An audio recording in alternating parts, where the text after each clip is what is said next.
everybody, and welcome to the dungeon. And it's Friday, and a happy Friday to you. And I hope that you are looking forward to a weekend where you won't blow it like I usually do for the weekends. But I've been really working on keeping that little part of myself in check. So I've actually got all of my things right here to plan my meals for all next week while Simon, my little boy, is napping. So today was weigh-in day at Weight Watchers for me. And I gotta be honest, this week was tough. I had a tough week, and I know that that is something that a lot of people can relate to when there are different events or stress, especially this time of year. It seems like everybody has a list a mile long, and you're being pulled in lots of different directions, and it can be tempting to just sort of check out and just kind of forget about yourself and forget about planning and forget about taking care of you and making sure that your needs are met. I know that I definitely struggle with that anyway, and especially this time of year, that can be really difficult for me to stay really focused, head in the game. So this week I lost 0.4 pounds, which was the lowest amount that I've lost since going high fat, low carb. And I know, because I track, that I use all of my weeklies, and I don't usually do that during the week. So I was still really happy that I lost, but I have got to buckle in. Thanksgiving surprised me with some things that I struggled with. I struggled while I was cooking. I was licking every spoon, every bowl, sampling. Even though I wasn't eating wheat, I was doing that whole BLT, the bite, lick, taste thing, and that got me. That definitely got me. And then afterwards, after Thanksgiving, some of the leftovers were screaming at me, and I eventually just had to send what I could with my husband to work, and then I purposely left the rest of the food out. That was the gluten-free food. I left that all out on the counter overnight. That was my way of making sure that the food spoiled, and then I wouldn't be tempted to eat it. I have to put food down the garbage disposal if it's one of those trigger foods for me, because I've eaten it out of the garbage can, which is disgusting, and talk about major confessional to the World Wide Web, but I have to put it down the garbage disposal. So another thing that happened this week that I felt was really hard was a lot of invitations to eat out of my little safe place, which is my home, my kitchen. I had a dinner outside of the home, and my brother came to town, and we went to dinner, and my husband wanted to go out to lunch on his day off. So navigating the out to eats, that is tough, because you can look ahead to see what a menu is ahead of time, but sometimes they don't have all the ingredients, sometimes they don't have the calories, and if you're going to a potluck sort of thing, or where somebody else is cooking, it can be really dangerous territory. And I ended up eating some soup that I wasn't planning on eating. I had a little bit of dessert that I wasn't planning on eating at a Christmas dinner, and I think that's it. I was planning to just go and have salad, but I ended up having some soup and some of the cheesecake. So tisk tisk to me, because I had already had some of my gluten-free dessert 2 or 3 times over the weekend. So my desserts got a little bit excessive, to say the least. So enough about what happened this last week. I am here to just mostly give myself a pep talk, and anybody who might be listening, that this is a really challenging time of year. And I can't just check out. I have to stick to my personal schedule, and I have to really plan my food out, and I have to make sure that I'm taking care of myself. And so one thing that I have for myself, and I laminated it at Staples, is a daily schedule. And I have had this on the fridge for a few weeks now. And what this does for me is it gives my day structure. I am not somebody who craves a schedule. I actually fear schedules. I fear routine. I don't like it. It makes me feel claustrophobic, and I love to just go with the flow and fly by the seat of my pants. But I've learned since becoming a mom that that is not always the best way to be if I'm trying to be successful at my goals. And I kind of had the little like aha moment with Weight Watchers that I really need to work on discipline. I have determination. I have a lot of determination. I've always had a lot of determination, but there's a difference between determination and discipline. And something that I really do not have naturally is discipline. That I think that's the addict in me. I want to make excuses. I want to rationalize. I want to cheat. When I make a tablespoon of, salad dressing, I don't want to scrape off the top. If I'm getting a cup of berries, I want it to be a rounded cup instead of a level cup. That's something that I struggle with. So, one thing that I did is I gave myself a daily schedule, and this is really giving me time to make sure that I go to bed on time so that I can wake up refreshed and I'm not tired, so that halfway through the day I'm not looking for a caffeine fix in whatever random form I want to find it in, which unfortunately is often a diet cola soda. So I get up at 5:30 every morning. And a couple of times this week I didn't get up because I chose to sleep in because I stayed up late. So I got to nip that in the bud.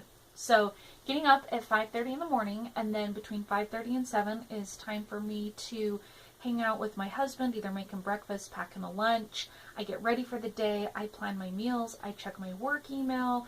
My husband and I do a little reading in our scriptures for our little devotional to make sure that we are focused on the Lord and that we have Him in our hearts and in our mind, because that's something that's really important to us personally and together as a couple, so that we have an eye single to the Lord. And then everything else happens after that. So my son and I plan to be to the mall to walk at 7 a.m.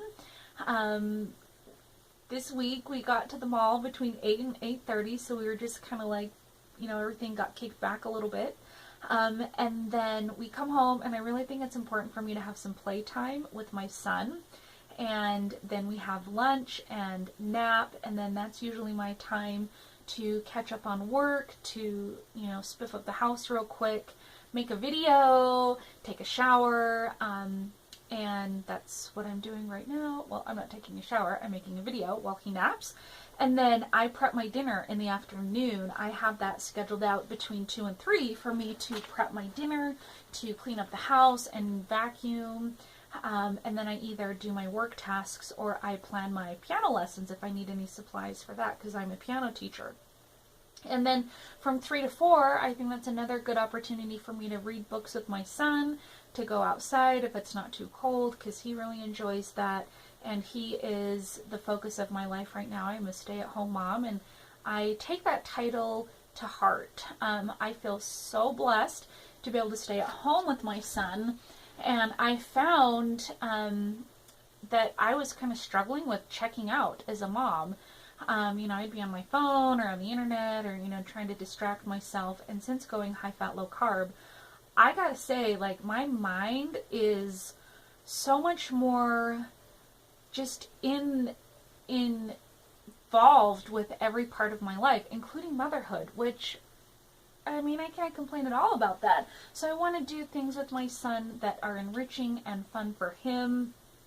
And then between 4 and 6, I teach my piano lessons, or I try to clean and organize our home. We live in a very small home. It's a 2-bedroom, one bath home, and we love it. I'm obsessed with our house. Maybe one of these days, if anybody requests to have a tour of our house, I would love to show you around. This is the old root cellar, the dungeon. That's why I call it the dungeon. So this isn't like the fancy, nice part of our house, but when you live in a small house, you have to be very careful about what you bring in. You're constantly reorganizing. It's not like you have a closet where you can just, you know, throw crap and close the door. I mean, I have to really stay on top of trying to keep things clean. So after that cleaning, then it's dinner time at 6, and then I bath Simon at 6:30, and then he goes to bed at 7, so that's a pretty early bedtime for him. And then between 7 and 8, I'm usually trying to, you know, pick up dinner if I need to, or pick up the house, sweep the floor, that sort of thing, get the dishwasher going, so that when my husband comes home, you know, he's coming into a clean house. That's also something that I feel is really important as a wife. You know, yes, both of us have been working all day, but for him, it's a clean house is really important to him. And for a while, I was, you know, kind of resisting that, like, oh, come on, I'm busy mom, you know, there can be toys all over the floor. But in kind of tightening up my discipline, for the last probably 6 months or so, I've tried to really make it a point to make sure that the house is clean and tidy when he walks in the door after his 12-hour shifts at the hospital. That really helps his mood, our mood. We get along better, you know, when that's happening. And then when we wake up, you know, we're waking up to a mostly clean house. It doesn't happen every single day, but that's the goal that we set for our little house. And then I get to do whatever I want from 8 to 9. And then I try to, you know, start the bedtime thing for myself at 9:30, and then everything goes off except for a podcast or an audiobook for me by 10 o'clock. If I'm not asleep by 10 o'clock, I gotta like shut down whatever I'm doing, and that helps put me to sleep if I'm listening to an audiobook. So that's my schedule, and I find that when I at least try to have some kind of a structure to my day, I'm not just like eating and grabbing and, you know, just kind of haphazardly going throughout my day. I'm able to really stay on top of that more. So this last week was not my best week, but I'm hoping that this next week will be a better week. We are leaving town for 3 days. We're getting on an airplane and flying to a family Christmas party, and we'll be coming back. And you know, I wasn't really nervous about my food because I sort of have my eating plan in place, but after Thanksgiving and, you know, a couple other social gatherings when some things were triggered within me, I'm really going to have to kind of meditate, say a little prayer in my head several times throughout the day to make sure that I'm taking care of me. So I'm going to wrap this up, and I'm going to take my notebook while Simon is sleeping. I've got my notebook right here. I've got some recipes for my salads, and I've already gone through my fridge, and I'm going to fill in my tracker from now until next Friday when we will be out of town. I gotta know what I'm going to eat that day, otherwise who knows what I'll eat. I'll be eating like the handfuls of nuts and just overdoing it. I think that you can overeat on the healthy foods, and especially when you're there and you're socializing, and it's such a time of year where people are celebrating and you're excited to see people and catch up, and it can be just a trap to really do things that you'll regret when you go to weigh in. So I don't want to have a weigh-in where I'm regretting my behavior for the last week, because I'm having a little bit of regret today. But today's a new day. I've got a plan in place, and I think that's what's important. So tomorrow I will be posting a video about doing mason jar salads. So if you like to do salads, or you work, or you're busy, or you just want to have some things to grab and go, watch for my video tomorrow, because it will be all about prepping food and doing some salads in a mason jar if you've ever wanted to learn how to do that. So thanks for taking time out of your day to watch, and I hope you have a great rest of your Friday, and I will see you in my next video.